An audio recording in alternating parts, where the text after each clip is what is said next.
First thing I want you to notice is Peter's foolishness. Peter's foolishness. And really that starts in verse 3. And Peter's foolishness is revealed in certain ways. First thing it's revealed in is with regard to Peter's choices. The choices that Peter made. After the resurrection, I'm certainly of the opinion that Peter must have assumed that his ministry was over.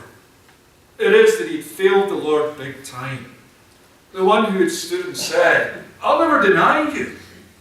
All it took was a little slip of a lass to make Peter end up, let's be honest, swear words, curses were coming out of his mouth as he denied his Lord.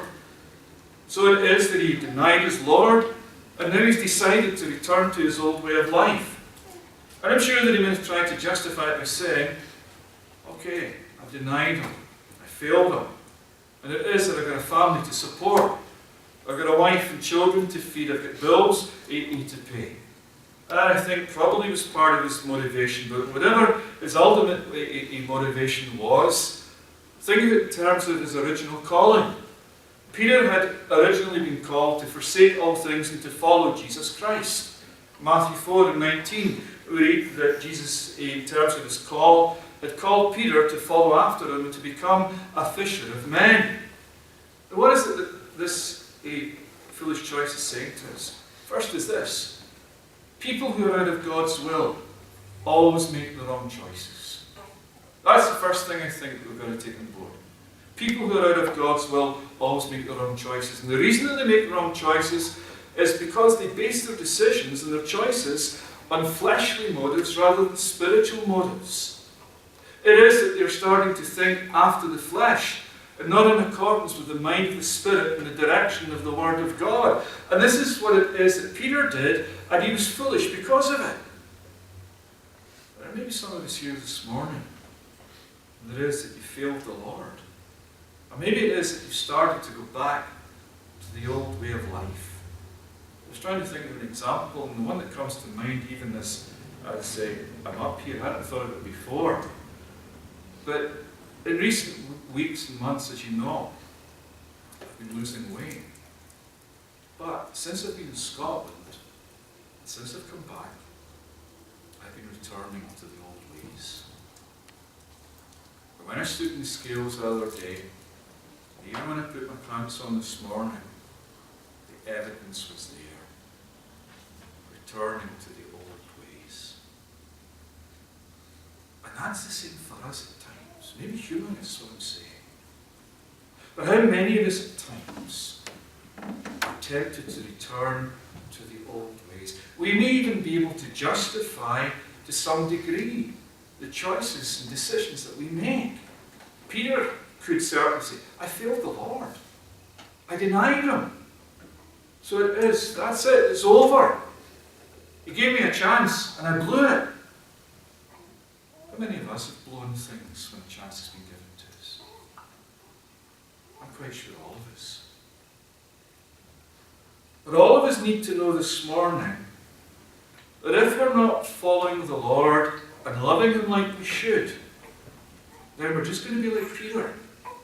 And it is that we're going to backslide and find ourselves out of God's will. Now that may sound harsh, but that's the reality. Those are the facts. And what it does is it's showing us the priority that we place and should place in the things of God. We dare think for a moment that we're fooling anyone, and certainly not ourselves. So Peter's foolishness is revealed in his choices. Secondly, it's revealed in his companions. When Peter went back to his old way of life, he took others with him. Look at what you read there in verse 3. The reply to Peter is, we will go with you. Yeah, that's it. Let's go back to the old ways. The other disciples weren't sold out to and for the Lord as they should have been either. If they would have been waiting for their march, if they had been, they would have been waiting for their marching orders. What did Jesus say in Matthew 28? Go into Galilee and wait for me there. Have patience and wait for me. And listen to my command. And the thing that strikes me here is that I think we see clearly what happens so often is that sin loves company. And it is that an individual, a man or a woman, a boy or a girl backslides. Often it's the case that you're not content to be alone. They'll try to drag others down with you. It's something that you see in families all the time. And what a shame it is when we feel that we need to drag others into the same foolish pit which we have placed ourselves in. And what's even, in a sense, equally more heinous is the fact that there always seems to be those who are willing to follow the wayward child of God, but to follow their example. Why is that the case? Because we like to surround ourselves with people who are on the same level as we are. Think on it, if we're right with God, we want to be around others who are right with God. You want to have fellowship with your brothers and sisters. But if it is that you're not right with God, if it is that you feel rebuked by the lives of those who are living for the Lord and who would seek to glorify Him, then it is that you quickly start to drift into other company. Sometimes it is that we'll try and maybe induce a spiritual temperature and reproduce a spiritual temperature, even in the lives of those who are close to us. But all the time, what we're doing is seeking to make ourselves comfortable. And Peter's choices of companions, his foolishness is revealed in the consequences. Here you get these fishermen, Peter and his cronies, and they're out fishing all night, and they didn't catch a single thing. Now think on it, these men were professional fishermen. They knew the lake and the waters like the back of their hands. And it must have been devastating for these professionals to have to deal with. We spent the whole night, and now we're coming back empty-handed.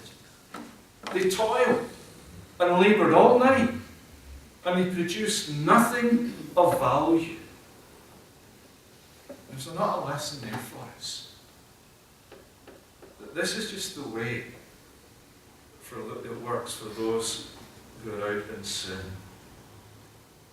No matter what you will try to accomplish in your own strength, it always comes to nothing. If you're trying to please the Lord in your own strength, it comes to nothing. If you're going to come and sit at the Lord's table tonight in your own strength, it will not be blessed to you. If you try to live for God in your own strength, you're doomed to failure. Jesus said, "Without me, you can do nothing." He didn't say it just to make it sound nice. He didn't say it just to be of great literary quality. But it is that he was speaking about a reality that too often we forget. Without me, you can do absolutely nothing. Nada. Nothing. 110%.